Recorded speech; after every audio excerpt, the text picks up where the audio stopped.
Producto, the cigar of natural mildness. Here's George Burns for El Producto Cigars. You know, these new dances are terrific. You can smoke a cigar and dance at the same time.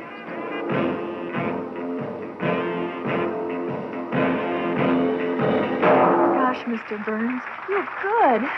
You're spoiling me. Well, I used to dance a little in vaudeville. Vaudeville? Where's that? Just this side of Altoona.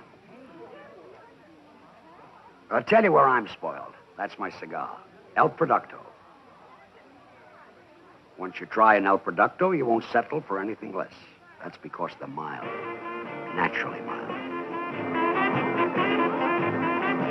Spoil yourself with it. Waltz down to your dealers and ask them for George's cigar.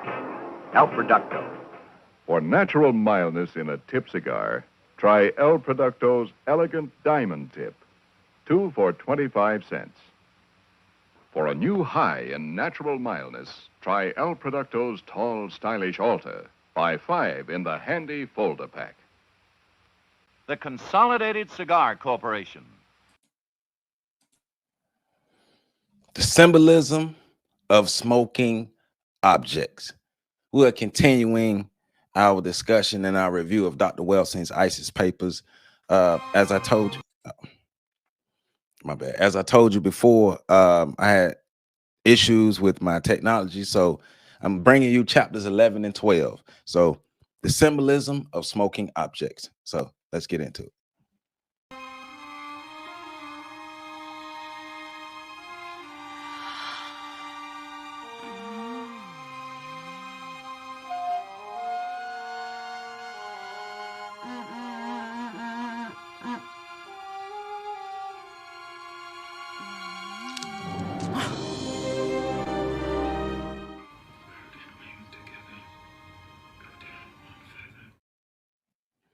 All right. So, as a psychiatrist and behavior analyst, I take the position that all major patterns of people behavior within an evolved system of behavior can be decoded and understood once the ultimate goal objective of the evolved system of behavior is decoded and understood. The failure to decode and comprehend the ultimate goal objective only permits behavioral units to be dealt with and described as isolated abstractions without in-depth meaning and certainly without function within the system culture as a whole. Furthermore, this failure makes it impossible to perceive the logical coherence and interconnectedness between all of the major patterns of behavior in the behavioral system. I.e., if you don't understand the system of white supremacy, what it is, how it works, and everything that goes about it, everything else you seek to understand will only confuse you. All right. So remember, Dr. Welsing's theory is white supremacy, white supremacy, racism is the basis of everything that's wrong in America. And it's the basis of why white people do everything that they do, whether it's covert or whether it's out in the open.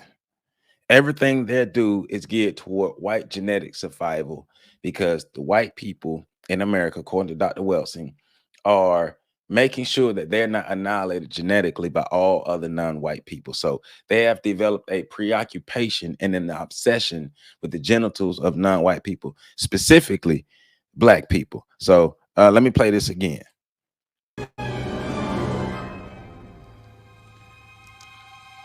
That's the black phallus.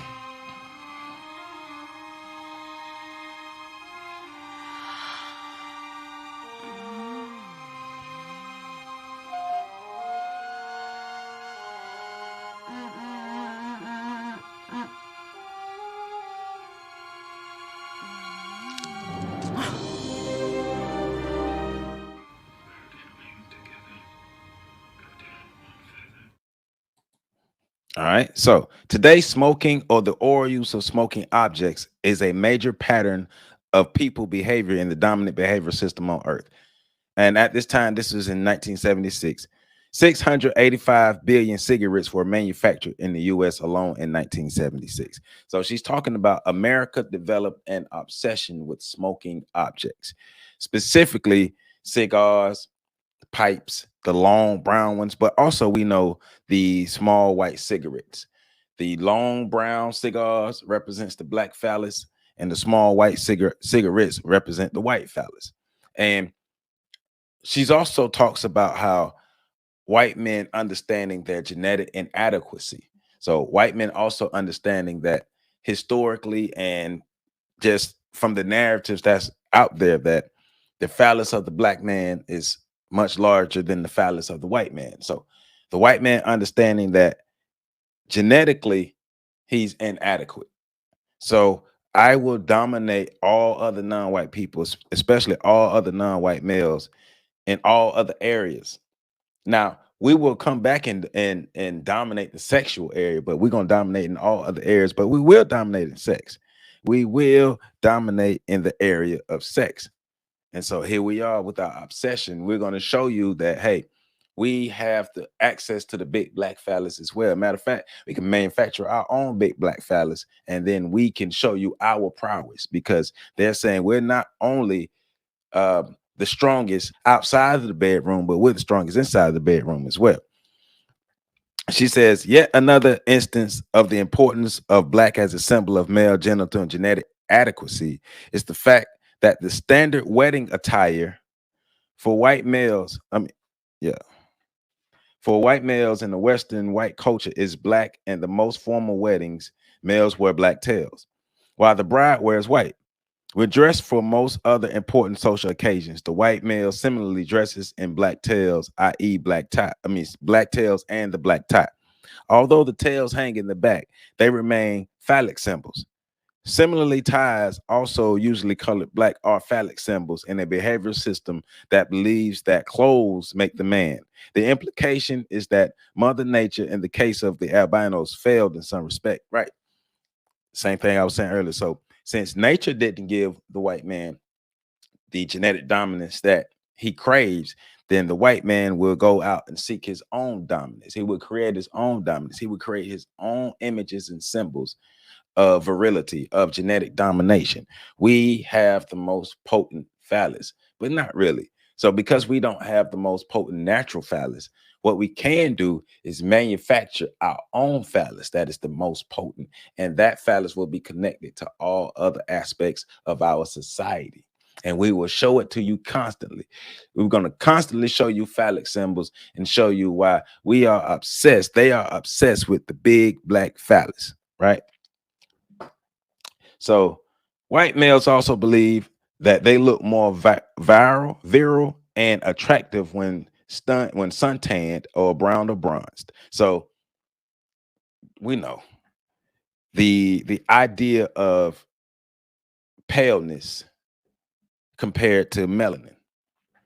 Paleness is not seen as attractive as the melanin, especially when you put a white person in a group full of melanated people from all walks of life, from different races, different cultures.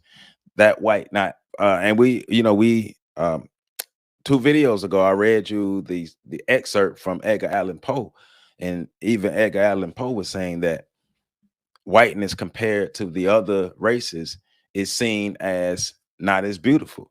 It's seen as not as dominant, not as virile, not as sought after, not as wanted.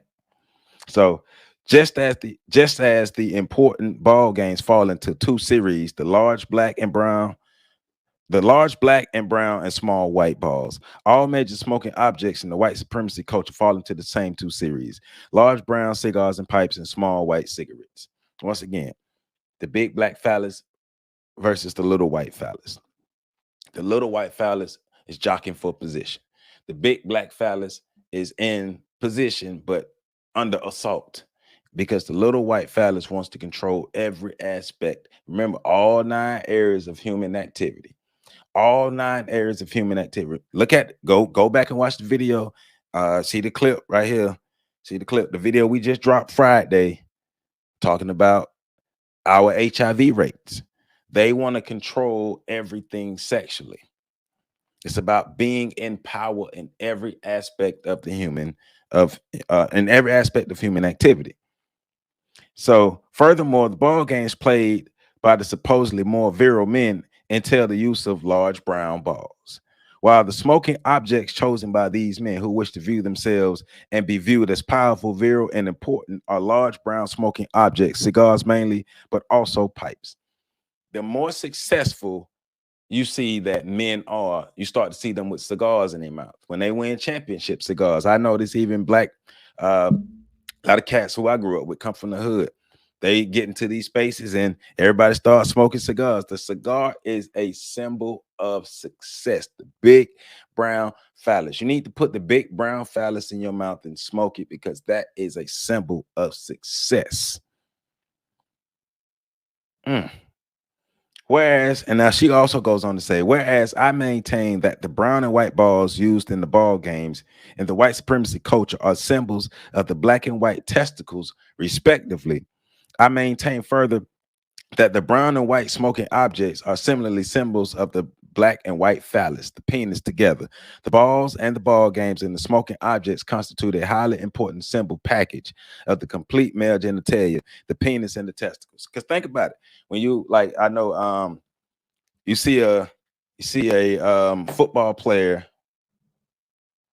who wins a game and they're in the locker room, or a basketball player. Michael Jordan was prominent of it, but I know I'm thinking about Joe Burrow, the quarterback of the Cincinnati Bengals. Most recently, he's known as the new young up and coming quarterback. And when they win, he had them cigars in his mouth. You put the cigar in your mouth when you win. The symbol of success is a phallus symbol. Think about that. Think about that. A success symbol for men is a phallus, a smoking phallus symbol in your mouth. What's the point of that? But that's the unconscious conditioning, the unconscious behavior that we have. Also, the consciousness of it. Hey, I want to be in white spaces. Because let's just be real. Let's just keep it out. Just keep it a buck right here. A lot of black people, they get into these spaces, they assimilate to the culture, and then they start adopting the cultural practices. So yes, you as a black dude from the hood, you feel like you're successful because you've made it. Now you're around white people and you go ahead and stick the cigar in your mouth because, hey, they stuck the cigar in their mouth. Oh yeah, and you got to go play golf too. You got to go play golf with the white folk. You go play golf, you go play tennis, and you smoke on the cigars and the pipes. The white supremacy system culture is preoccupied most fundamentally with not with profit, but with its genital and genetic status and survival on the planet. It is only logical that since the great survival concern is not discussed at the culture's conscious level, it manifests in other major behavioral activity within the system culture, albeit largely at the unconscious level. Thus, it is not surprising that those two important black and white symbol series, balls and smoking objects, should be a central preoccupation that cannot be curtailed in spite of the violence in ball games and the cancer associated with smoking, right? We know at the end of the day, smoking isn't good for us, especially cigars. They're harsh. They're very harsh. Cigars are harsh. I do not like cigars. They stink. Cigars stink like hell. I do not like cigars. Right? But that's what it is. I know this can cause cancer, but it's a symbol of success. And this symbol of success is more important than my overall health because I need to fully assimilate into white culture. Because if they don't accept me, then I won't feel like I'm successful. This is what black people are telling themselves. Black people really believe that they have to be accepted by white people to be successful. And in this acceptance, I have to engage and ingest in this phallic symbol. All right, so let's look at this. Tobacco fermenting, make cigar smooth and mellow, so mannequin flavor pleasing to man, mannequin flavor special, sheer enjoyment.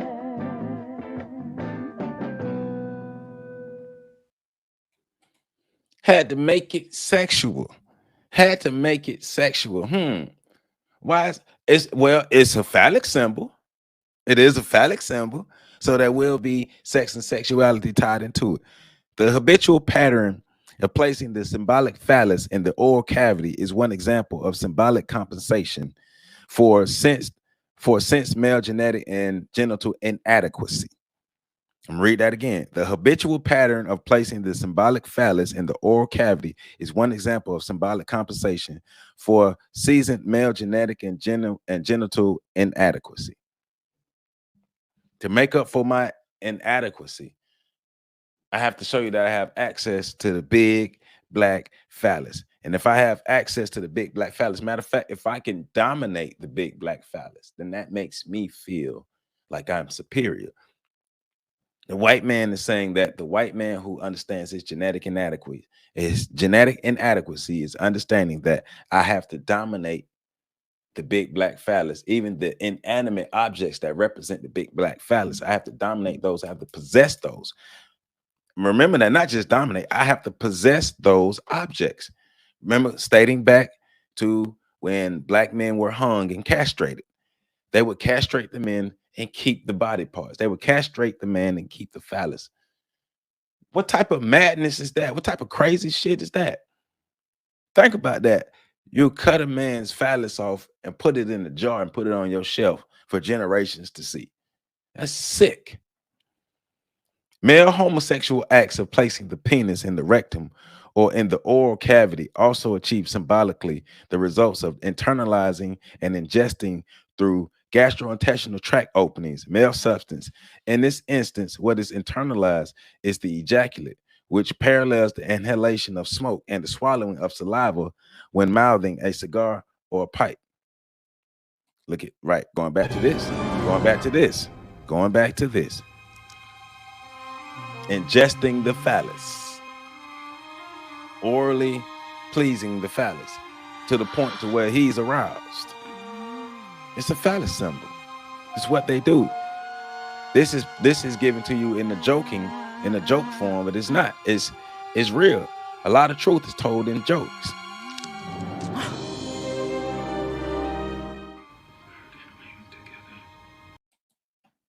So she also goes on to say it should be noted here that in the 1960s, when black people behind black male leadership began to challenge the white supremacy status quo with the cries of black power, there was an increase in the number of cigars imported in the U.S. Cigar imports more than doubled from 30 million to 80 million between the years of 1967 and 1974.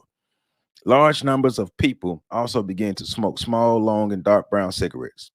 And there was a cigarette called the Moors. And let me read this to you about the Moor. So it says, why isn't Moor white? Because Moor is burnished brown to make its longer, leaner design look as good as it tastes.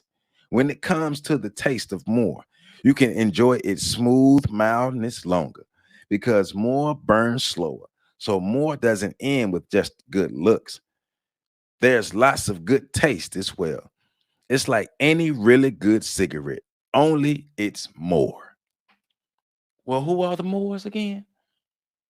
Melanated folk that look like me and you. Those are the Moors. The big, brown, long, sexy cigarette that lasts all night long.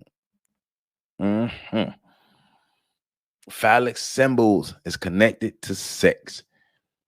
All right. An interesting mythology surrounds the cigar. During their manufacturing, these smoking objects are hand-wrapped and held between the legs of Cuban non-white women. This reference to the proximity of the cigar, the brown smoking object and the phallic symbol, to the non-white female's genital anatomy supports my contention of the symbolic function of the cigar plays in the fantasy of the white male psyche. Here, one is also reminded of the underground saying in the white male culture that one is not a man till he's had sexual intercourse with a black female. So let me play this again. Mannequin tobacco fermenting. Make cigar smooth and mellow. Got to make it sexual. So mannequin flavor pleasing to man. Mannequin flavor special. Sheer enjoyment. got to make it sexual because it's a phallus. It's the symbolic phallus that's not attached to the body. But hey, I have access to it. I can own the phallus. I can own the phallus and I can dominate the phallus. So that gives white people the control that they want in that eighth area activity, which is sex. I'm just saying. That's all I'm saying. She goes on to talk about, in reality, it is the white male who basically envies the genital power and genetic status of black and other non-white males. And without his guns or other weapons, the white male feels castrated in the presence of black males and females and all other non-white people. So because the white male feels inadequate, the white male feels castrated, the white male feels less than, the white male feels genetically inferior to the black man. The white man knows that nature didn't give him the dominance that he's imagined he has in his mind. So since nature didn't give him that, you know, white people who are down with the system of white supremacy, they're on the opposite end of the spectrum as far as on the opposite end of spirituality. So they reject spirituality and go straight to technology. And technology has allowed them to dominate the world. But they're still on the opposite end of the spirituality and technology. In the physical, they're hard pressed in the physical world and in technology. So they don't even get it. They don't even understand. It's all about dominance for them.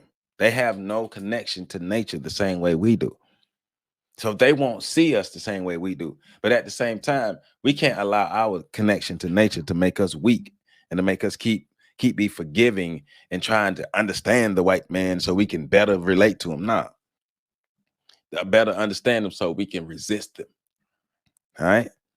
Castration anxiety, which Freud inadequately assumed had meaning only in the family context, now can be understood as the basic fear in the global white supremacy system of white genetic annihilation. This failure, if not refusal, to perceive the whole as a result of the repressed conceptualization of the white self as the albino mutant, a fragment of a whole offspring from black whole progenitors. Thus, there is an inability to place the white self in the total perspective of the human family in the totality of the universe, without the admission of the genetic defective status of the white skinness. The white collective, therefore, must deny the meaning of reality of Africa as its own birthplace at the point of its origin of its own civilization. So, yeah. So we're going to create our own origin story. We're going to be something different. We're genetically different. We're spiritually different. We're technologically different. We're fundamentally different. We're different than you black people. And so because they're different than us black people, that's how they see themselves. They think of themselves as different from the black people. They're a whole different genetic line. But one thing they are consistent about is dominating us and dominating the melanated world. The smallest portion of people in the world dominate the largest portion of people in the world. And they have an obsession with the phallus of the black male. And that domination, or that obsession rather, the obsession with the black male phallus goes back to what Dr. Welsing describes as a fear of genetic annihilation, because they believe that the rest of the world is capable and may want to wipe them out genetically, so they have to strike first. But I still say, I'm still trying to wonder, there has to be either a rift and white people got to be fighting, or some other understanding that we need, because the idea of interracial couples is being pushed heavy in the media, specifically white males and black females. But that does go back to what Dr. Welsing is talking about the white men needing to their need to have sex with a black woman so they can feel like they're a man. They can return to the primordial woman, the archetypal woman. Having sex with her will make the white man feel like a man, because he has to go back to the original mother to feel like a man. The smoking objects, that's the reason they stay smoking. That's the reason why smoking objects are so popular. Cigars, cigars are synonymous with success. If you are in any successful realm, you will notice people smoking cigars. Cigars come along with it. The pipes come along with it. The big black penises come along with it, especially in white dominated spaces. You will find a whole lot of older white successful men with cigars and pipes in their mouths. Some of it is unconscious, some of it is conscious. All right, so let's move on to chapter 12. Chapter 12 is Black Fear and the Failure of Black Analytical Commitment. Now, some of y'all feelings might get hurt on this one. So I suggest you put your feelings to the side and put your thinking cap on. Because if you come listen to this part with your feelings, you're going to get your feelings hurt. So it is known that extremely high level of fear and profound sense of vulnerability of existence can lead the human brain computer into ineffectual patterns of circular thought. Listen close. In such cases, problems perceived are avoided and never solved in circular thought. This is in direct contrast to the effective patterns of direct linear thought that move continuously forward in straight line progress. From problem perception and depth analysis to proposed conclusive methods of problem solution in linear thought, right? This holds for individuals as well as collectives. The sense of powerlessness evolves out of fear and vulnerability, and with its imposed patterns of circular as opposed to linear thought, sets the stage for mental, behavioral, and emotional illness, which is always seen as levels of increased incidence amongst oppressed populations. So the more oppressed groups of people become, the more they develop circular thought. Circular thought is basically, I'm trying to find a comfortable place within the system of white supremacy to where I hope white people won't mess with me anymore. I just want to be left alone. I just want to be here. I just want to be here. I don't want to challenge the system, even though I hate the system, even though I'm going to keep complaining about the system, even though the system is a problem and I don't like the system. I'm going to keep complaining about the system, going to keep whining. I'm not going to like the system. But because of the circular thought, I'm not going to, I'm not even going to get to the thought process of a solution, because with the circular thought, it's only going to bring me back to the problem, which means that's why the only action I have is complaining. The only actions we have, I gotta say, black people, our biggest superpower is our mouths. If we can't do nothing else, we can talk junk. If we don't do anything else, we can talk junk. We can out talk any other group of people, but that's about it. That's about it. We're not gonna do anything, and everybody knows it. Everybody knows we're not gonna do anything. Only thing we're gonna do is talk junk. Circular thought. Oppressed people have developed circular thought. They do not want to solve any problems. No, we are linear thinkers. We go from problem to solution and solving that problem. That's how we get out of this mess, solving our problems. We don't get out of this mess complaining about our problems. Hell, how long we been complaining and it hasn't been working? Well, we got to speak up. Well, we got to have the power of our voice, the power of storage. Storage don't have, your voice doesn't have power, and storage don't have power if you as people don't have power.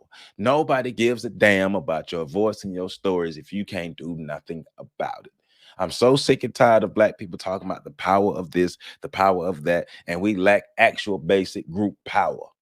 We don't have real power. The only power we have is the perceived power that we gain from other groups who allow us to think that we're more powerful than we are, while we continue to decline as a group.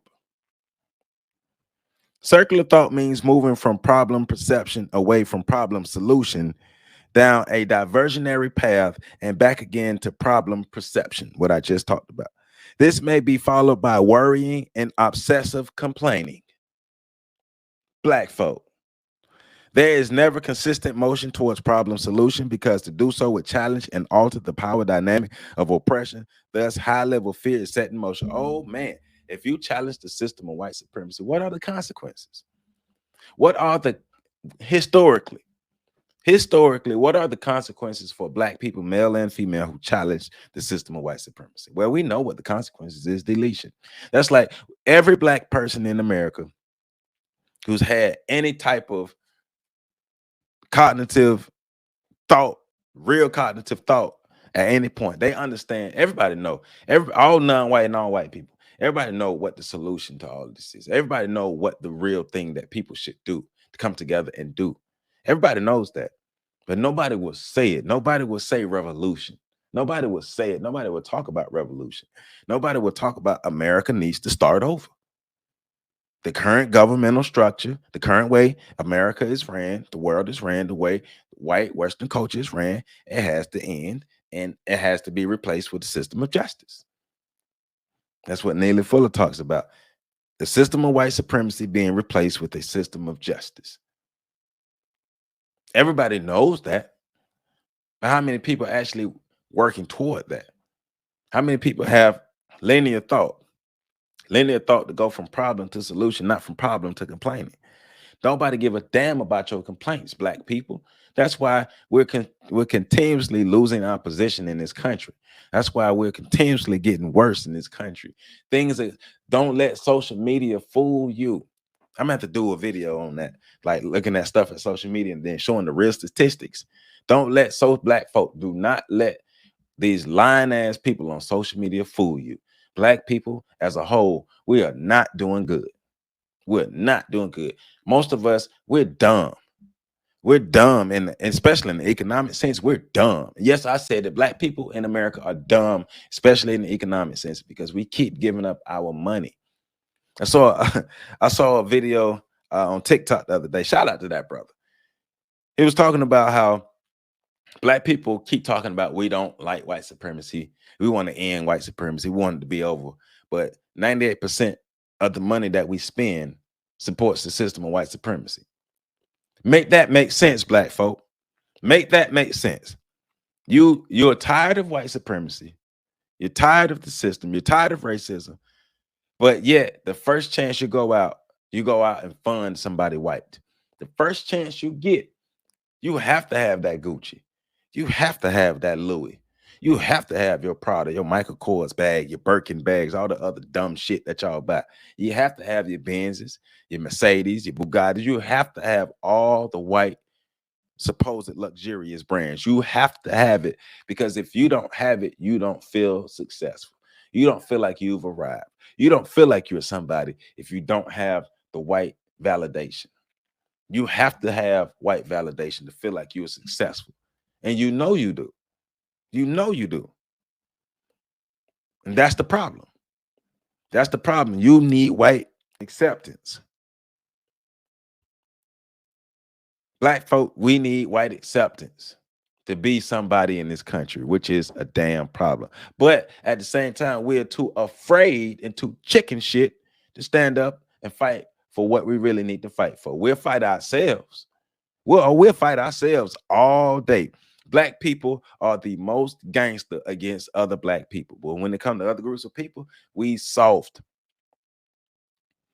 Circular thought means, oh, I already read that. So circular thought describes the circuiting of logic networks in the brain, computer, and organ, which has evolved by nature as a problem-solving instrument. The brain is a problem-solving instrument, but the brain under 400 years of oppression has become an instrument of, I don't know. I don't know. I don't even know. It just processes information and don't use it. Linear thought suggests movement from problem perception progressively towards problem solution, changing step by step whatever needs to be altered to achieve total problem solution, utilizing whatever means necessary to achieve this end. This form of thought is consistent with the function and structure of the brain as a problem-solving organ in the human organism. We should be using our brains to solve our problems, but the brain, we talked about the calcified frontal lobe and the calcified pineal gland and the calcified parts of the brain, degeneration has happened mentally for black people. Degeneration has really happened for black people because we don't want to solve our problems. We want the very same people who caused our problems to solve our problems. Think about that. The very same people who cause us our problems, we want them to solve our problems. And that's because we are afraid of fighting back. We understand what happened to Malcolm, Martin, Medgar Evers, everybody else. We've seen what happened to Fannie Lou Hamer. We've seen what happened to Claudette Colvin, Rosa Parks, all the people, Fred Hampton. We've seen what happened. Mumia Abu Jamal is still incarcerated. Look at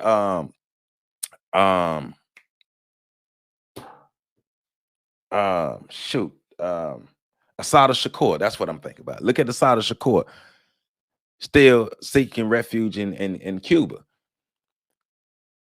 We understand consciously and unconsciously. This is what this chapter is talking about. Black fear. This chapter is talking about black people's conscious and unconscious understanding of the consequences of fighting back or standing up against the system of white supremacy. The consequences is usually deletion, or your life is ruined, or your life is made completely complicated.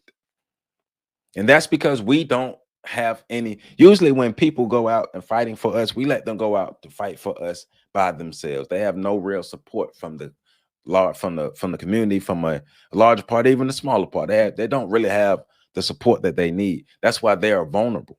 That's why you can't find many people who are willing to put their lives and everything on the line for black people, because they understand how vulnerable they are, and they understand how alone and isolated they would be. And only thing black people will do is cheer for you from the sideline with the circular thought.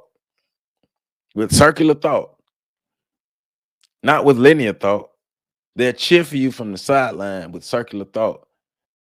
Because, hey, for one, they're afraid to do it. And two, they don't want any bad repercussions. So they'll cheer for you from afar. They'll say some things that show their support on social media and tweeting and all this stuff. When it comes to real action, real everyday action, no, because consequences come to real everyday action.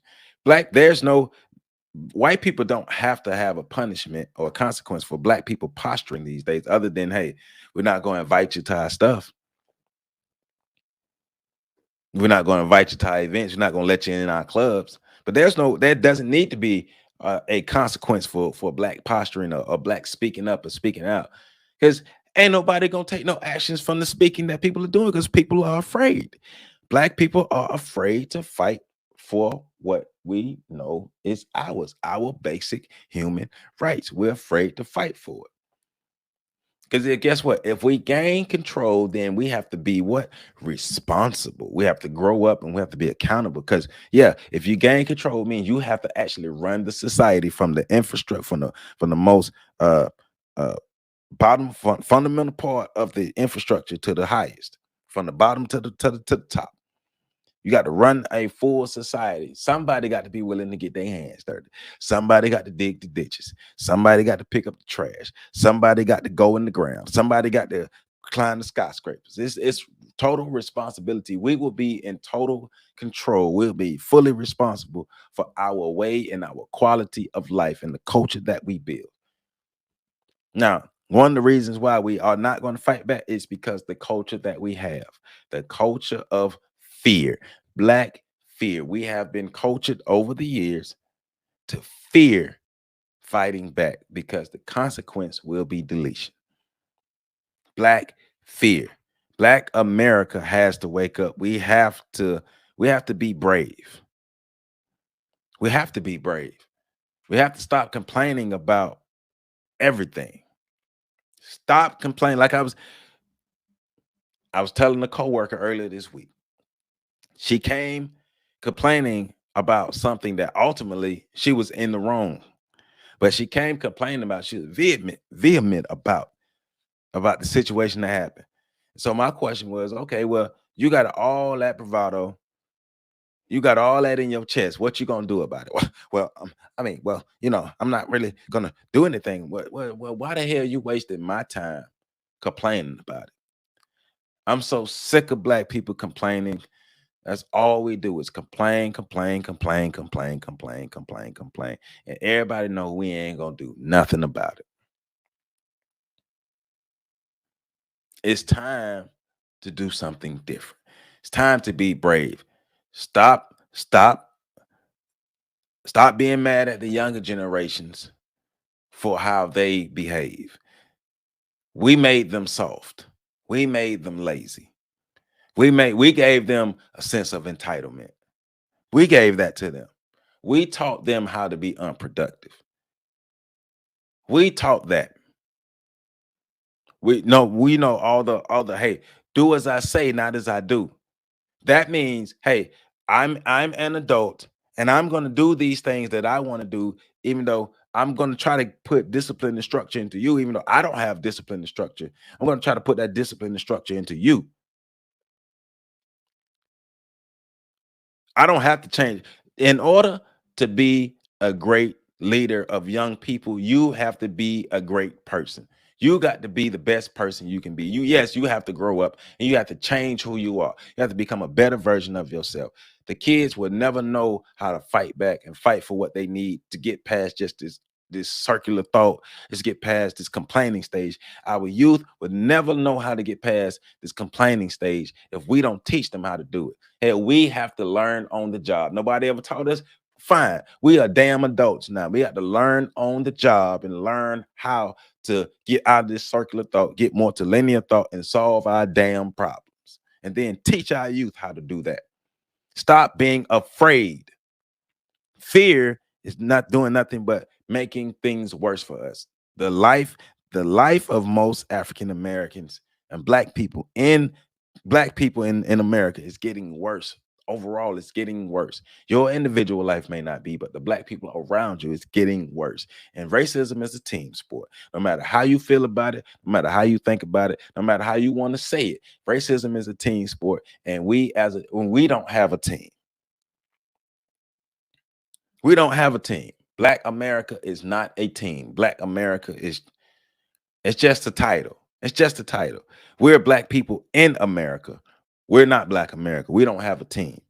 So how do you fight racism when you're afraid to become a team? Shit, you don't. You don't. Hey, all right. So thank y'all for joining me. Thank y'all for tuning in. Joseph Ward here on the Shoulders of Giants. I want to make sure, I told y'all I had my technical difficulties. So I want to make sure you got chapters 11 and chapters 12. So just stay tuned because I'm coming back with chapters 13, 14, and 15 that I'm giving you from the ISIS papers. And you're gonna get this upcoming Monday. So chapters 13, 14, and 15 as we move forward in the ISIS papers. And we're gonna take our time. We're gonna take our time in this book, make sure we understand what's going on, what's being read, what's being said, and everything that has to do with this book, because we wanna fix our issues. We don't want to continue to move into the future and still have the same issues. 50 years from now, our children shouldn't have the same issues. Even though 50 years ago, we still have the same issues as people 50 years ago. All social media is doing is highlighting more of the ills of our community, but the ills were there before social media. They were there before social media. So next week, chapters 13, 14, and 15. I didn't went too far. Hold up. Yeah, chapters 13, 14, and 15 is what we're reading next week for the ISIS paper. So make sure y'all tune in for that. I thank y'all for tuning in for this. Also, make sure you check out our breakdown, our Friday breakdowns. We talked about black sex and the recklessness that we have to sex that leads to our high rates of HIV. Man, just check out all the videos. Check out the video between the conversation with me and Baba Olusegun I dropped on last Tuesday. Check out my video of Dr. John Henry Clark profiling his life. Check all that out. Check out the clips that we just everything, the shorts. Check out the whole channel. Subscribe, hit that subscribe button, hit that like button, and stay tuned and stay down because this is what we're doing on the Shoulders of Giants, man. I love y'all. Make sure y'all catch the next video.